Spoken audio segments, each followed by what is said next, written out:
Hello အားလုံးမင်္ဂလာပါဗျဒီနေ့ကိုရီးယားရွှေပြုံသီးရှက်ပါမယ်ရွှေပြုံသီးကိုစီလုံးဝမထည့်ပဲရှက်ပါမယ်ဗျရွှေပြုံသီးရှက်ဖို့အတွက်ရွှေပြုံသီးကိုခွဲပါမယ်အခုမခွာပဲရှက်မှာဖြစ်တဲ့အတွက်ကြောင့်ရေဆေးတဲ့အခါမှာ15မိနစ်လောက်စားနဲ့စိမ်ထားပါမယ်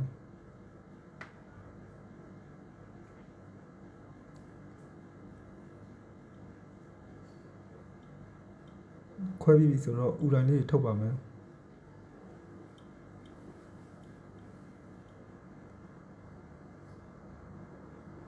ရွှေပြုံသီးရှက်မှာစီတစ်စက်မှမထည့်ပါဘူး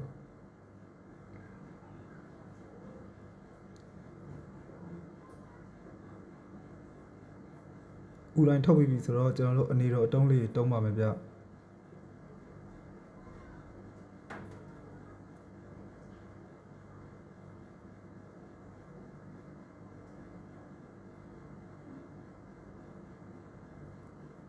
အခုဆိုတော့အနေတော်တုံးလေးလည်းတုံးပြီးပါပြီကျွန်တော်ရေဆေးဖို့အတွက်လုပ်ပါမယ်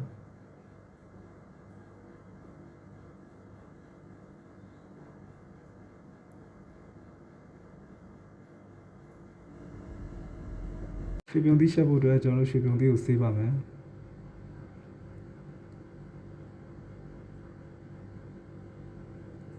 ရွှေပြုံသီးကိုအခုံမခွာထားတဲ့အတွက်ကြောင့်နောက်ထပ်15မိနစ်လောက်စားထည့်ပြီးတော့ရေထပ်စိမ်ထားပါမယ်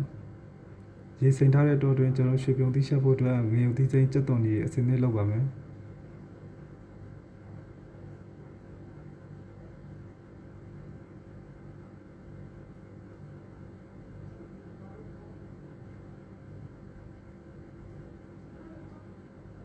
ကဲရွှေပြုံသီးကိုစားထည့်ပြီးတော့နောက်ထပ်15မိနစ်လောက်စိမ်ထားတာပါ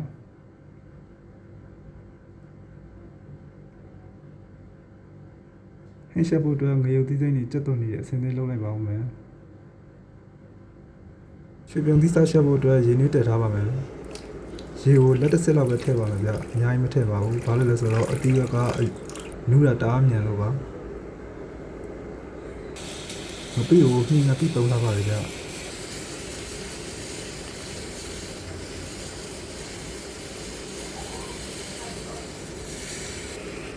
မပြီးထည့်ပြီးတော့ရေစုအောင်အရင်တည်ထားပါမယ်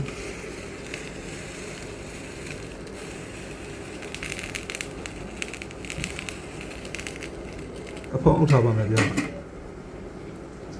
အဖုံးအုပ်ပြီးတော့ရေစုအောင်ဒီကျွန်တော်တို့စောက်အောင်ပါပဲစောက်နေတဲ့တော့တွင်ကျွန်တော်တို့ငရုတ်သီးစိမ်းနဲ့ကြက်သွန်တွေကိုအစင်းလေးလုပ်ထားပါမယ်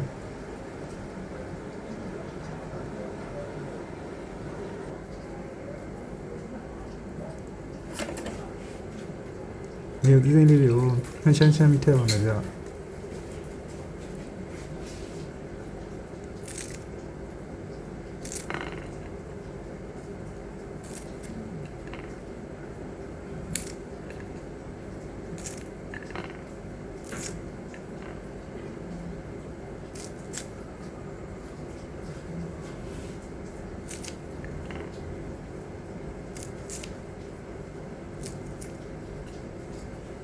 ဒီတိတိချမ်းချမ်းပြီးသွားလို့ရှိရင်ကြက်သွန်တွေကိုထည့်ပါမယ်အခုံခါပါမယ်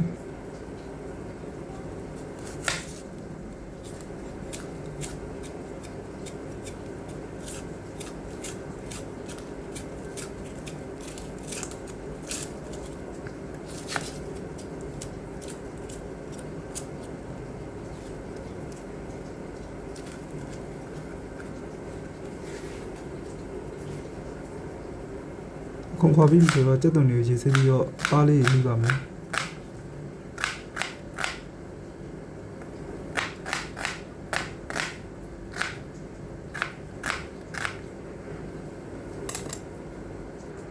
ပါးလေးပြီးသွားပြီဆိုတော့ကျွန်တော်တို့ရွှေပြုံသီးရှက်မှာထည့်ဖို့အတွက်ငရုတ်သီးစိမ်းကြက်သွန်အစင်းသစ်ဖြစ်ပါပြီရွှေပြုံသီးရှက်ဖို့အတွက်ဟင်းစူနေပြီဆိုတော့ကျွန်တော်တို့ရွှေပြုံသီးကိုထည့်ပါမယ်ငငပိနဲ့မွမွေလေးလည်းရနေပြီ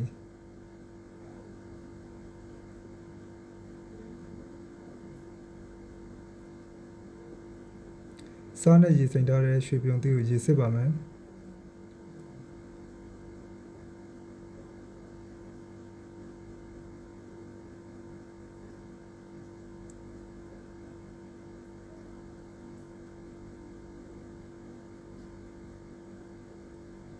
ရှက်ဖို့အတွက်စူနေတဲ့ဟင်းကိုတည်းထည့်ပါမယ်ဗျ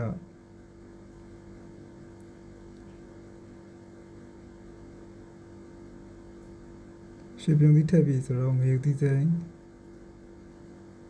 ထည့်ပါမယ်ကြက်သွန်နီထည့်ပါမယ်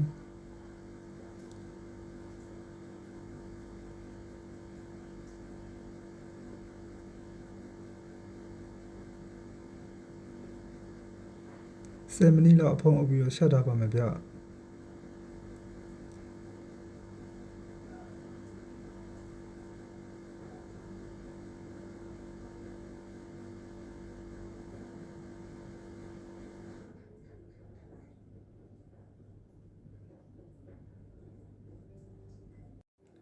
ဟင်းလည်းနူးစားပြူလာပါပြီ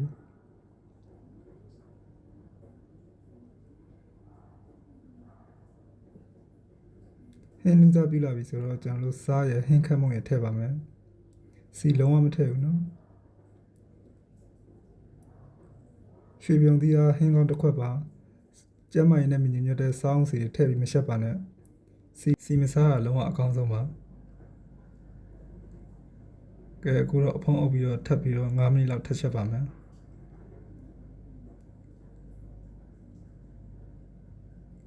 ရွှေပြုံသီးကိုအရေးဆဲတဲ့အထိချက်ပါမယ်ရွှေပြုံသီးကဗီတာမင်ဓာတ်တွေအများကြီးပါတဲ့အတွက်ကြောင့်အသားရည်အတွက်လည်းကောင်းပါတယ်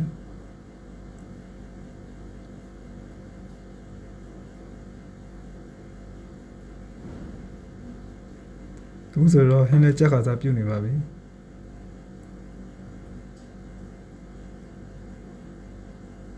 ရွှေပြုံသီးလည်းအရေးဆဲပြီးကြက်ပါပြီဗျမိခုံဘောကတဲကိုထုတ်ပါမယ်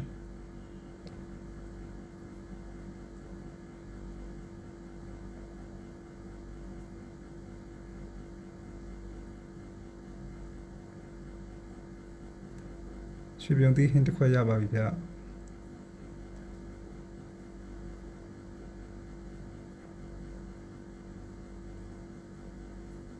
ကဲအခုတော့စီလုံးဝမထည့်ထားတဲ့ရွှေပြုံသီးတစ်ခွက်ရပါပြီ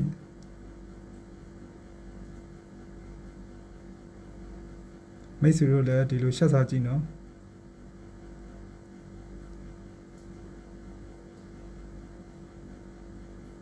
ကြည့်ရှုတဲ့တယောက်ချင်းစီတိုင်းကိုကျေးဇူးတင်ပါတယ်ဗျ